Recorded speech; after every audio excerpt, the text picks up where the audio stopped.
Leaders of the fitness and leisure industries have criticised the government's decision that because they are classed as close proximity businesses, they should not be allowed to reopen on July the 4th, unlike pubs, hairdressers, cinemas and other venues in England. Swim England has also called on ministers to reconsider the decision. The government says that gyms and pools should be able to open their doors in mid-July. Our sports correspondent Natalie Perks has more details. It seems a bit of a kick in the teeth. All the way along we've been told they're following the science. Now they're following the economists. I'd love to know the science behind how you can open a pub and not open a swimming pool. A flavour of the dismay and disappointment from some in sport today, as gyms remain silent and pools lie still.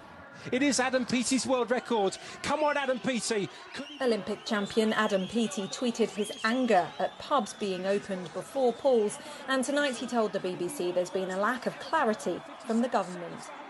I was very disappointed with the decision because I don't feel like it's been appreciated, and I don't feel like it's been almost kind of explained in a sense to any athlete or the governing bodies. We've just been told it's shut and we've been told no reason why.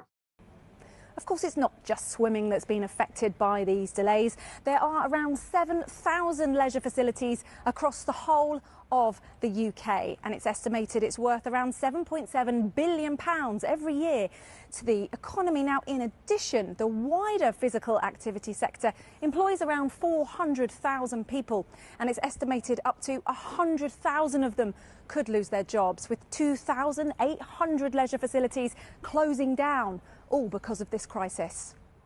The government received detailed guides weeks ago showing just how facilities could reopen safely, with things like screens around cardio equipment, reduced numbers in gyms and ramped up cleaning procedures. But scientists say currently they still pose too high a risk. Perspex screens may well help, but then you would imagine that the screens will end up covered in respiratory droplets and could end up being a real potential site for contamination.